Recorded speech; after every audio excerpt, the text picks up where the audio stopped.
नमस्कार। Sai college of teachers training के online classes में आपका स्वागत है। छात्रों, आज हम फिर एक नया टॉपिक लेकर आपके सामने उपस्थित हुए हैं। सब्जेक्ट आप लोगों को पता ही है, लर्निंग एंड टीचिंग, अधिगम एवं शिक्षण, बीएड के लिए। आज का हमारा टॉपिक है विभिन्न कक्षाई गतिविधियों के अनुसार कक्षा कक्ष की बैठक व्यवस्था। यानी क्लास में, वर्ग में विद्यार्थियों की बैठने की व्यवस्था कैसी होनी चाहिए, किस तरह से विद्यार्थी बैठेंगे, कुर्सी डेस्क कैसा होना चाहिए, उनके लंबाई के अनुपात में है या कैसा है। क्लास में बहुत सारे बच्चे होते हैं, सभी बच्चे की लंबाई अलग अलग होती है, बैठने का तरीका अलग अलग होता है। तो किस तरह से अरेंजमेंट होना चाहिए कि कक्षा में शिक्षण प्रक्रिया सुचारू रूप से चले, शिक्षक कक्षा में सभी विद्यार्थियों पर नजर रख सके, ऐसा होना चाहिए। छात्रों, जब आप विद्यालय में जाते हैं तो विद्यालय से आप ज्ञान प्राप्त करते हैं, वो आपके लिए एक मंदिर है। आप ये न समझिए कि विद्यालय ईंट और गारे का बना हुआ एक भवन है, ऐसा नहीं है। विद्यालय एक आध्यात्मिक संगठन होता है। विद्यालय पवित्र मंदिर है जहां विद्या की देवी सरस्वती की निरंतर आराधना होती है। विद्यालय साधन स्थली है जहां चरित्र का विकास होता है। विद्यालय ज्ञान, विज्ञान, कला एवं संस्कृति का गतिशील केंद्र है जो समाज में जीवनी शक्ति का संचार करता है। हमारे यहाँ विद्यालय बालक को शिक्षित करने का केंद्र माना गया है, इसलिए विद्यालय का केंद्र बिंदु बालक होता है। उस बालक के लिए जैसी व्यवस्थाएं होंगी वैसा ही उसका निर्माण होगा, जैसा वातावरण होगा उसी तरह उसका व्यवहार होगा, उसी तरह उसके भविष्य का निर्माण होगा। यानी विद्यालय में छात्रों के भविष्य का निर्माण होता है। विद्यालयों में छात्रों की कक्षा कक्ष में विभिन्न संसाधनों में सबसे अधिक महत्वपूर्ण संसाधन बैठने की व्यवस्था का होता है। छात्र तभी उचित प्रकार से अधिगम कर पाते हैं जहां विद्यालयी संसाधन पर्याप्त हो तथा छात्रों को सुविधात्मक तरीके से बैठने की व्यवस्था हो। विद्यालय में वैसे तो कई उपकरण अत्यंत आवश्यक माने जाते हैं। जैसे आप लोगों ने देखा होगा, विद्यालय में श्यामपट्ट होता है, चाक, डस्टर, पानी की व्यवस्था, स्वच्छ शौचालय की व्यवस्था इत्यादि बहुत सारी व्यवस्थाएं होती हैं जो कि आवश्यक होती है। लेकिन इतना ही नहीं, अगर ये सारी व्यवस्थाएं हैं और बैठने की यदि उचित व्यवस्था नहीं है तो छात्र ठीक प्रकार से शिक्षा ग्रहण नहीं कर पाते हैं। फर्नीचर होना ही केवल पर्याप्त नहीं होता है कि फर्नीचर रहे। मेज कुर्सी बहुत सारे रहें, यही पर्याप्त नहीं है। उसका सुविधात्मक होना भी आवश्यक होता है। सुविधात्मक मतलब बच्चों की सुविधा के अनुसार। छोटे बच्चों को लंबाई के हिसाब से फर्नीचर होना चाहिए, लंबाई के हिसाब से। फर्नीचर की ऊंचाई तथा चौड़ाई उचित होनी चाहिए, बच्चों की ऊंचाई और चौड़ाई के अनुसार होना चाहिए। कुर्सियां सुविधा अनुसार होनी चाहिए। डेस्क आरामदायक तथा बड़ी होनी चाहिए, जिसपे 2 या 3 बच्चे अपने बैगों को रखकर आराम से लिख या पढ़ सकते हैं।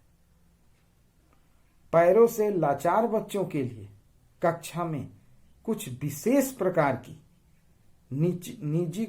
नीची छोटी कुर्सियां होनी चाहिए,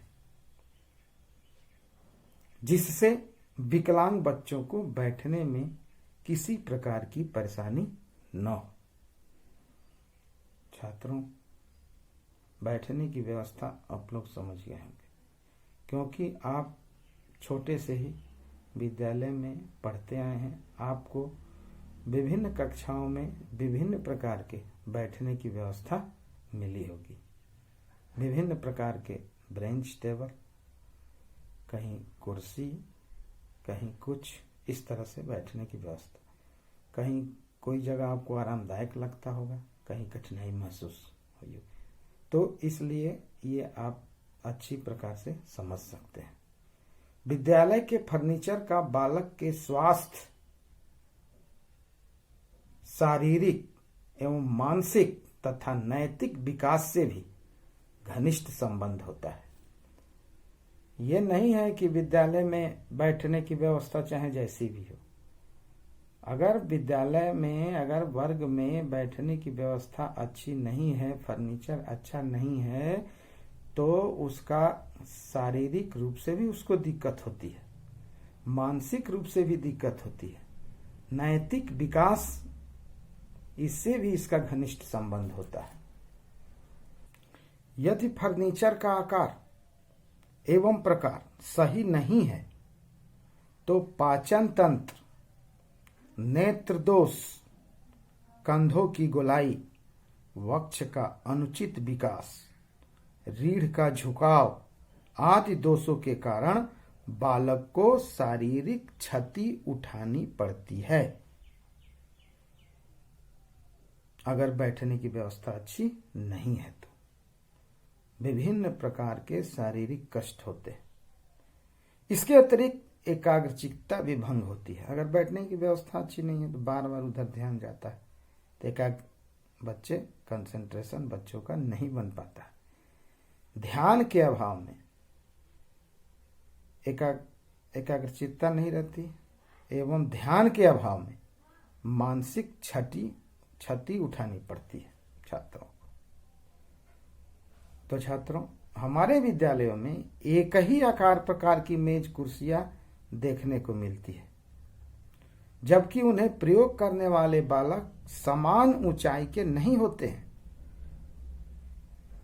एक ही प्रकार की पूरे क्लास में मेज कुर्सी है, बालक विभिन्न प्रकार, कोई लंबा है, कोई छोटा है, तो बच्चों को दिक्कत होती है। आधुनिक विचारधारा के अनुसार प्रत्येक छात्र के लिए उसकी ऊंचाई के अनुसार कुर्सी एवं मेज होनी चाहिए। उसकी ऊंचाई अकॉर्डिंग टू हाइट। तो आइए हम देखते हैं कि कुर्सी कैसी होनी चाहिए, मेज कैसी होनी चाहिए, सीटों के प्रकार कैसा होना चाहिए। तो कुर्सी कैसी होनी चाहिए, आइए देखते हैं। कुर्सी की ऊंचाई इतनी होनी चाहिए कि छात्र उस पर बैठकर अपने पैर फर्श पर समतल रख सके तथा उसकी टांगे फर्श के लंबवत रहे 90 डिग्री पर। ऐसी कुर्सी होनी चाहिए। कुर्सी की सीट इतनी चौड़ी होनी चाहिए कि छात्र की जांघों की लंबाई का, जो जांघ की हाइट होती है, 2/3 भाग कुर्सी की सीट या तख्ते पर टिका रह सके। यानी जो पोस्चर होता है, जो बैठने का तरीका होता है, जैसे बैठते हैं तो जांघ की लंबाई होती है, उसका 2/3 भाग कुर्सी पर टिका होना चाहिए। तो कहीं पेन वगैरह नहीं होता है, बैठने में दिक्कत नहीं होती है। कुर्सी की पीठ ऐसे ढंग से बनी हो जिससे कमर को सहारा मिल सके। सीट ऐसा होना चाहिए जिससे कि पीछे छात्र सहारा अच्छे से ले सके। ये तो कुर्सी का पोस्चर हो गया। अब आइए डेस्क के बारे में चर्चा करते हैं। डेस्क की ऊंचाई इतनी होनी चाहिए जिससे कुर्सी पर बैठकर छात्र उस पर लिखते समय न तो अपने कंधों को उचकाए और न आगे की ओर झुके। ऊंचाई ऐसी होनी चाहिए। ऊंचाई कुर्सी की ऊंचाई और डेस्क की ऊंचाई ऐसी होनी चाहिए कि बच्चे को ज्यादा झुकना न पड़े। डेस्क की चौड़ाई लगभग 18 इंच होनी चाहिए। इसके ऊपरी सतह का ढाल आगे की ओर 15 अंश पर होना चाहिए। जो डेस्क होता है उस पर स्लोप नुमा डेस्क होना चाहिए। मतलब जैसे आगे बढ़ते जाएं ऊंचाई हो, स्लोप नुमा होना चाहिए और 15 अंश होना चाहिए स्लोप उसका। तो छात्रों, ये हो गया कुर्सी और डेस्क की बात, जिस पर छात्र बैठते हैं और लिखते हैं। अब यह है कि कुर्सी और डेस्क कैसा होना चाहिए। ब्रेंच कई जगह लगे होते हैं जिसमें पीछे नहीं, छात्रों को पीठ रो को सहारा देने के लिए पीछे नहीं रहता है। तो कई प्रकार के होते हैं। तो इसके सीटों के प्रकार देख लेते हैं। जिसमें पहला है, बहुत जगह विद्यालयों में आप देखिएगा जहाँ डेस्क और कुर्सी का अभाव है वहाँ चटाई बिछाकर भी लोग पढ़ाते हैं। तो चटाई बिछाकर बैठने की व्यवस्था। इस प्रकार के आसन में बालक अधिक देर तक नहीं बैठ सकता है। चटाई बिछा के बच्चों को बैठाइए और पढ़ाइए तो वो एक पोस्चर में अधिक देर तक नहीं रहता है। दूसरा है पीठ रहित, हत्थे रहित तथा डेस्क रहित बेंच। पीठ न हो, हत्था न हो, डेस्क न हो तो भी बच्चों को दिक्कत होता है। इस प्रकार के बेंच पर बैठकर बालक अपने आसन को अधिक समय तक समुचित नहीं रख सकता है। बार बार अपना पोस्चर बदलता रहेगा एवं छात्रों को शारीरिक, मानसिक तथा नैतिक क्षति इससे होती है। कंसंट्रेशन नहीं बनता है। तीसरा है पीठ सहित लंबी बेंच। ये क्या होता है कि स्थिर होती है, जमीन में फिक्स होती है और ब्रेंच और टेबल भी एक दूसरे से जुड़ा होता है। जब भी हटेगा दोनों साथ में ही हटता है। इससे क्या होता है कि इसमें छात्रों को चलने फिरने में सुविधा प्राप्त नहीं हो पाती। एक जगह रख दिया गया तो रख दिया। साफ सफाई भी अच्छे से नहीं हो पाती है, ये भी उपयुक्त नहीं है। चौथा है पृथक डेस्क, पृथक कुर्सी, यानी अलग डेस्क रहे, अलग कुर्सी रहे। ये सबसे सर्वोत्तम प्रकार माना गया है। इसमें क्या होता है कि कभी भी दोनों को हटा के कमरे में साफ सफाई वर्ग में भी किया जा सकता है और बच्चों को इस व्यवस्था में प्रत्येक छात्र को उसकी ऊंचाई के अनुकूल डेस्क तथा कुर्सी प्रदान की जाती है। अलग अलग बनवाया जाता है, कोई थोड़ा छोटा, कोई थोड़ा ऊंचा, जो जैसा बच्चा रहता है अपने अपने अनुसार डेस्क चूज करके बैठ जाता है। तो ये सीटों के प्रकार हो गया। अब आइए देखते हैं बैठने की व्यवस्था के प्रकार। बैठने की व्यवस्था यानी पंक्तिबद्ध, यू आकृति में बैठना, क्लस्टर बैठने की व्यवस्था, 3-4 प्रकार दिया गया है। बैठने की व्यवस्था, बातचीत, वातावरण एवं व्यवहार के लिए कक्षा में बैठने की व्यवस्था बहुत महत्वपूर्ण है। सिस्टम में बच्चे बैठे हैं तो शिक्षक को पढ़ाने में भी अच्छा लगता है। बेतरतीब बच्चे बैठते हैं, पढ़ाने में अच्छा नहीं लगता। जिसमें एक प्रकार है परंपरागत पंक्ति बद्ध बैठना। यह बैठने की व्यवस्था उन शिक्षकों के लिए सबसे अच्छी मानी जाती है जो अधिक पारंपरिक तथा शिक्षक केंद्रित दृष्टिकोण चाहते हैं। क्या? शिक्षक केंद्रित, बाल केंद्रित नहीं। जो अधिक, यहां शिक्षक भाग लेने के लिए नहीं कहा जाता है, लेकिन सुनने और सीखने के लिए कहा जाता है। सुनो, सीखो। शिक्षक उन छात्रों की परवाह करते हैं जो सीखना चाहते हैं, जो नहीं सीखना चाहते हैं चुप बैठे रहे। ये परंपरागत पंक्तिबद्ध बैठना हुआ। दूसरा है यू आकृत बैठने की व्यवस्था, U shaped seating arrangement, U आकार में। ठीक, यह उन शिक्षकों के लिए सबसे अच्छा तरीका है जो कक्षा में बड़े समुदाय को बनाना चाहते हैं। बहुत बड़ा क्लास हो उसमें, और बड़े पैमाने पर बातचीत और चर्चा करते हैं, जैसे सेमिनार हॉल वगैरह। सेमिनार हॉल, बड़ा बड़ा हॉल, बड़ी बड़ी कक्षाएं होती है जिसमें यू आकार में बच्चे बैठते हैं। इससे एक अन्य लाभ यह है कि यह व्यवस्था वास्तव में छात्रों को सुनने के लिए प्रोत्साहित करती है। इसका प्रयोग शिक्षक केंद्रित कक्षाओं में किया जाता है, यानी शिक्षक बोलेंगे, छात्र सुनेंगे। पहले ही बताया हमने, जैसे सेमिनार हॉल वगैरह होता है।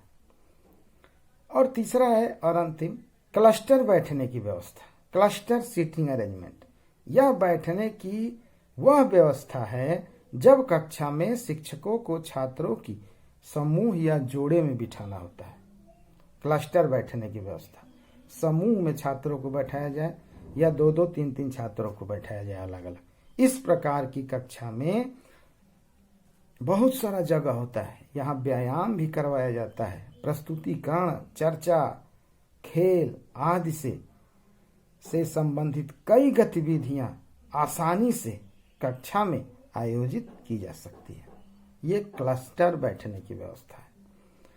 तो छात्रों, ये बैठने की व्यवस्था के प्रकार हुआ। पहला परंपरागत पंक्तिबद्ध बैठना, दूसरा यू आकृति में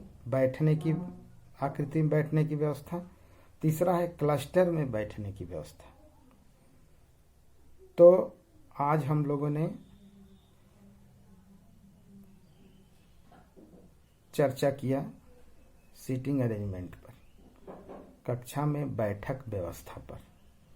ठीक, बैठक व्यवस्था कैसी होनी चाहिए, बैठने का तरीका कैसा होना चाहिए, कुर्सी डेस्क कैसा होना चाहिए, इसके बारे में आज हम लोग चर्चा किए। आज का क्लास यहीं समाप्त होता है। नेक्स्ट डे फिर मिलते हैं, तब तक धन्यवाद।